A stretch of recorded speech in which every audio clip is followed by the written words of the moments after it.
Hi pre-calc friends, welcome to section 2.1, analyzing the graph of a function.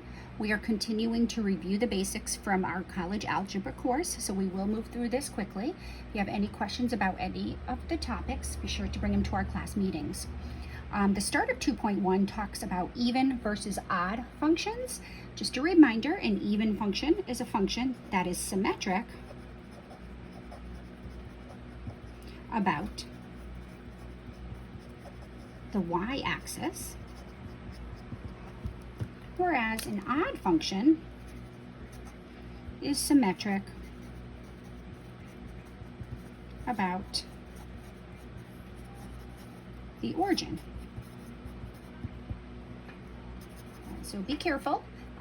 Functions may not be symmetric with respect to the x-axis, because if we were to fold a graph on the x-axis and it showed dissymmetry, it would not be a function, it would fail the vertical line test.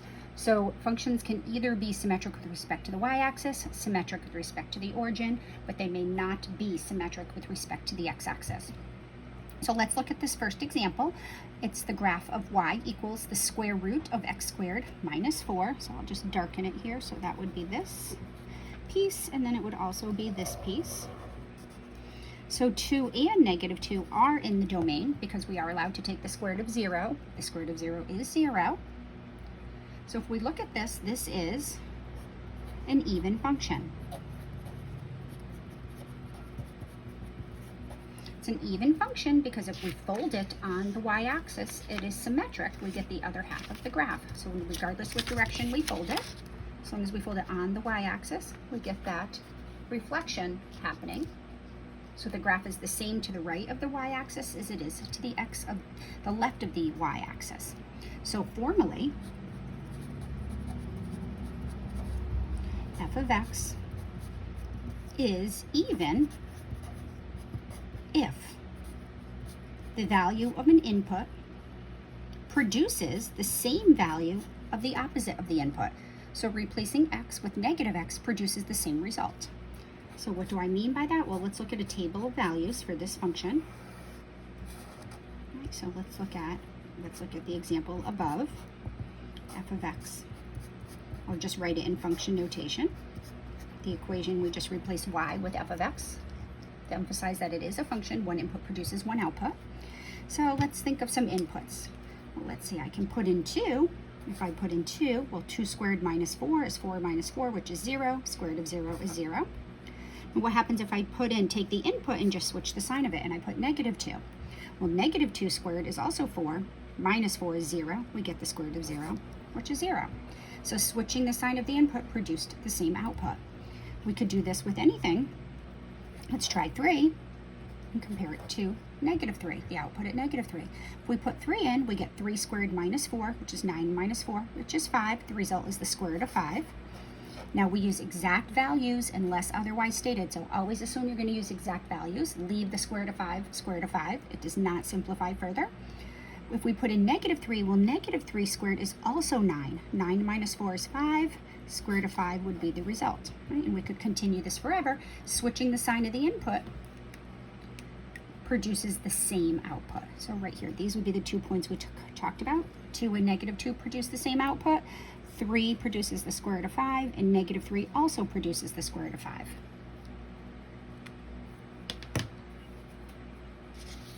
Well, let's look at this odd function. Y equals 1/2 x cubed. We can look at the graph right here, 1/2 x cubed. And notice we see symmetry in this case in the first and third quadrants. So odd functions have this symmetric relationship in either the first and the third or the second and the fourth. So notice if I fold it on the y-axis this time, it gives me the shape, but not where it belongs. But if I was to flip this over the x-axis, I can't do that, you wouldn't be able to see it, and bring it down, it would be down here, and it would give me that resulting shape. So an odd function, we say it's symmetric with respect to the origin, meaning if we flip it to the left or right and then flip it down, we're going to get the other piece of the graph. So formally, a function f of x is an odd function if switching the sign of the input gives us the opposite output.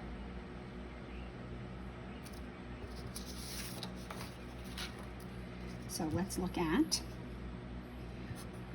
the example above. I'm just going to write it in function notation. We're going to call this function f of x equals 1/2 x cubed. And we're going to look at a table of values, x, f of x.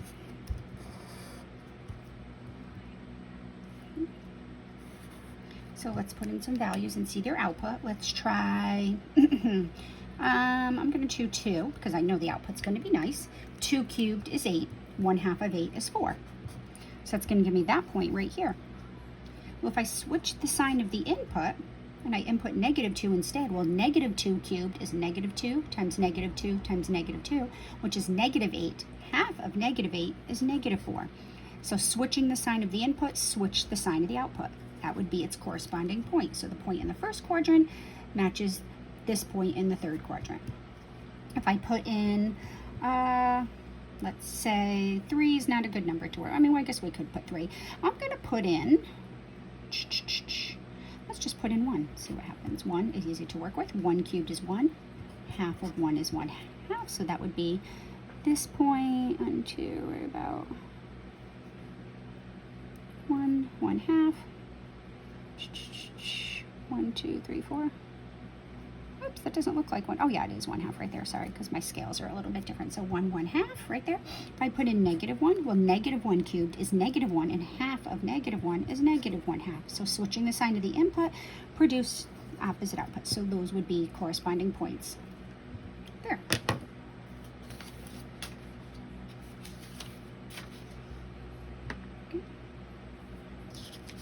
We want to be able to recognize those relationships. Let's talk about these definitions. Positive versus non-negative versus negative versus non-positive, increasing and decreasing. A function is positive on the interval where f of x, its outputs are greater than 0. That's different than non-negative because this is where it's greater than or equal to 0. 0 is signless, so it's not positive and it's not negative. So we don't include 0 when we talk about something being positive, but we do talk about 0 when it's non-negative. A function is negative when its outputs are less than 0, and it's non-positive when its outputs are less than or equal to 0. So what we're looking for are the intervals, or the x values, where the outputs are above 0. That would give us the interval where the function is positive. The inputs that produce outputs that are greater than or equal to 0 is where the function is non-negative. The inputs that produce outputs that are negative or below 0. And then this would be the inputs that produced outputs that were less than or equal to 0. We call that non-positive. A function is increasing where f of x2 is greater than f of x1 for x2 greater than x1. And we'll look at this in a graph momentarily. So that means as we move to the right on the number line, my outputs increase. The next output is larger than the previous output. A function is decreasing when the next output is less than the previous output. So if we pick a point x2 to the right of x1, then its output will be less than the previous output. So let's look at a graph and identify these things on this graph. All right, so this is a third-degree polynomial. I graphed this in Desmos. All right, we're going to assume that the graph goes on forever. All right, so this graph is positive. So positive when f of x is positive or falls completely above the x-axis. So we're looking from here to here. So this is going to be where the graph is positive in this range, and then it's also positive from here forever. So now when we're indicating where a graph is, or a function is positive or negative, we're looking for the values of x that produce an output that is positive. So we're scanning left to right on the number line, and we're writing this interval. So it looks like right here that this graph is positive from -5 to 0, union, and we say, I don't know, I'm going to just sort of guesstimate that that's 1, 2, 3.5 to infinity. And if we can't find those values exactly, we do the best that we can. Right, so positive, notice greater than 0. So notice I did not include the endpoints because at 0, it is 0, and that is not positive. If I said non-negative,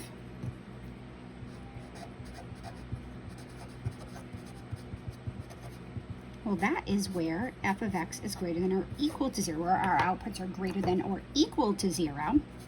So the intervals are going to be the same, but this time we're going to include the endpoints. So from -5, including -5 to 0, and that's what the square brackets represent.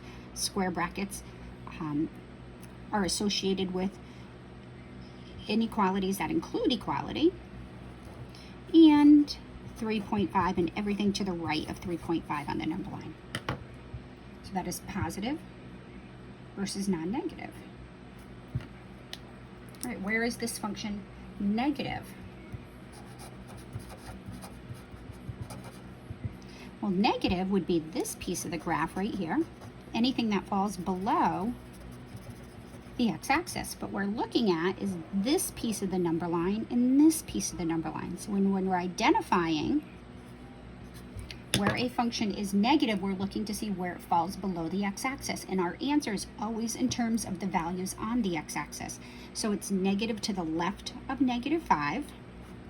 So to the left of -5 is -infinity to -5. We always go left to right, so this represents -infinity. It stops at -5, and it's negative, not including -5. And it's also negative from 0 all the way up to 3.5, but not including 3.5.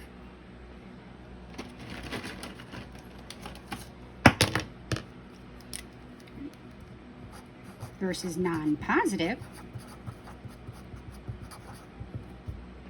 Non-positive, well, non-positive is very close to negative. We just include the endpoints because non-positive, oh, I should write that in here. This was negative is where the function is completely below 0, where non-positive is where it's below 0 but also includes outputs at 0, which would be the endpoints -5, 0, and 3.5. So we never ever put a square bracket around infinity. So it's -infinity to -5. This time it is 0 at -5, so we're including that. Union, we're going to include the 0 with a square bracket, and we'll include the 3.5 because the output at 3.5 is 0, we will include it.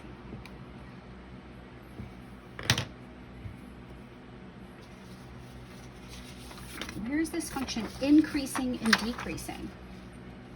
Well, it's increasing as we always look at a graph left to right. So increasing.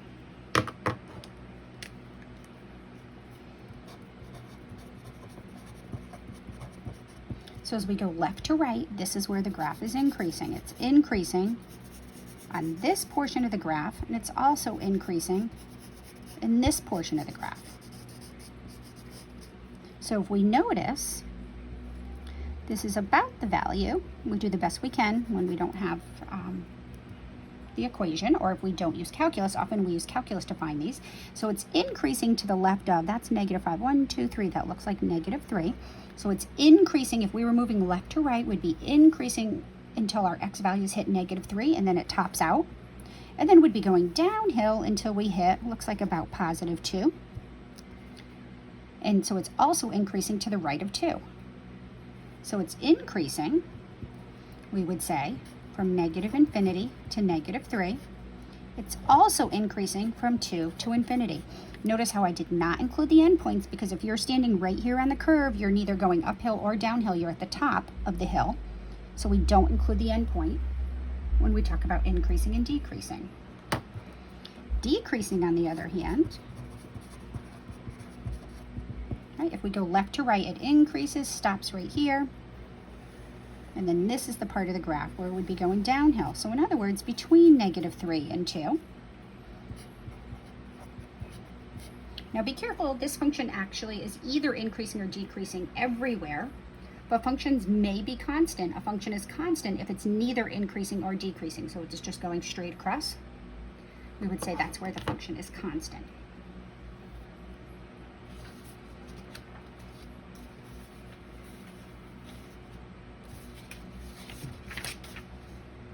Let's talk about our local maximum and minimum values.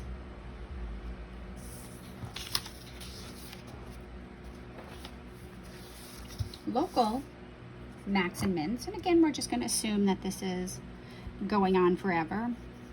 Usually if a graph stops, because it's not super clear with this graph if it goes on forever, usually there would be indications with some sort of clear defined endpoint. So local maximum and minimums are just tops of hills or the bottoms of valleys. So here, if we're at the top of a hill, so that means if I was to just look in that area, we call that locally in math, between my hands, the high point is right here. So this would be a local maximum.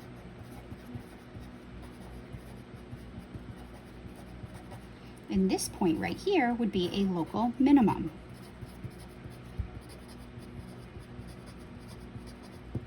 Now we have to be careful because there's a difference between the local maximum point and the local maximum value, or the local minimum point and the local minimum value. So we have a local maximum, and more often than not we're looking for the local maximum value, and the value would be the output at that point. So this would be the value. So these are increments of 1, so that's 10, 11, 12, 13. So that's how high it goes in that area. We would say the local maximum value is the output at the top of the hill. Where a local minimum, if you see the word value, right, it's looking for the output at that local minimum point. So the output right here would be about, I don't know, I'm just going to say -7-ish. We can say this occurs at, well, it occurs at, that would be the endpoint. So there's 1, 2, 3. So that occurs at -3. So we say that the local max, so the coordinates of this point right here, let me backpedal for a minute, are -3, 13. So if the question says, where does the local maximum occur, you would say -3. If it said, what is the local maximum value, it's looking for the output, which would be 13. So let's assume the coordinates of this point are, looks like it's about 2, -7. So we would say that this function has a local minimum value of -7. It's asking for the output if you see value. And we would say that this local minimum value occurs at the x value 2.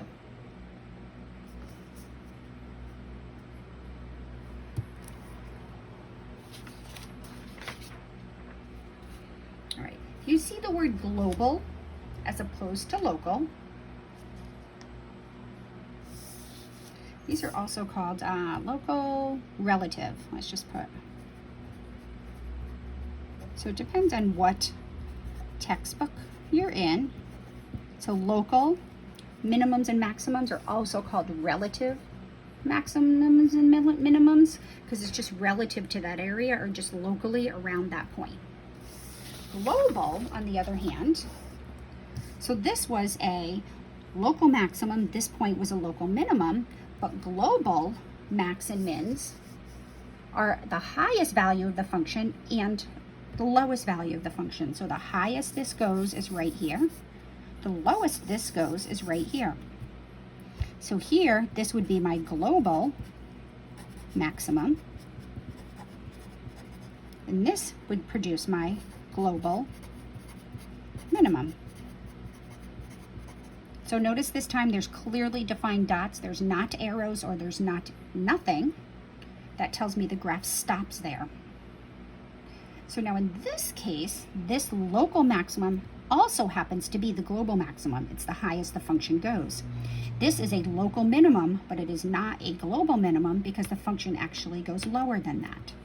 If I go back to this guy, local maximum, local minimum, this has no global maximum or minimum because this arrow is indicating that it goes up forever, so it has no largest value. This arrow is indicating that it goes down forever, so it has no smallest value. We only have global maxes and minimums when we can bound the graph above and below. We may have just a global maximum or just a global minimum, or we may have both, or we may have neither. So here we would say that the global maximum, and I'm going to put value in parentheses, I'll tell you in a minute. Well, the global maximum value looks like, well, this looks like increments of 2, so 2, 4, 6, 8, 10, 12, 14.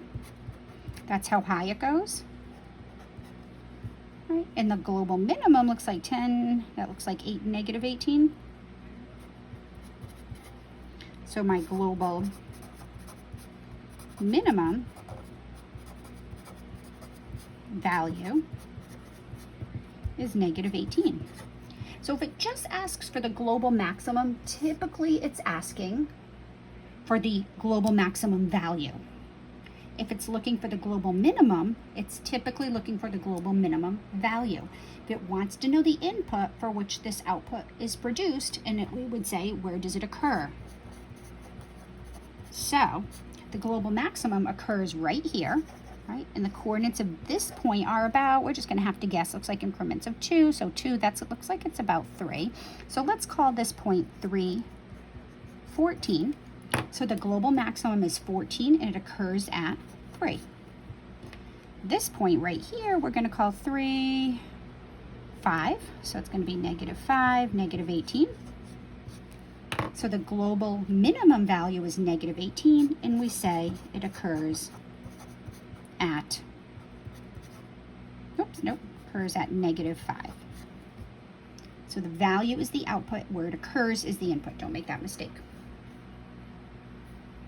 All right, so make sure you read this section, do the to-do problems assigned on Blackboard, and come by with questions. Have fun.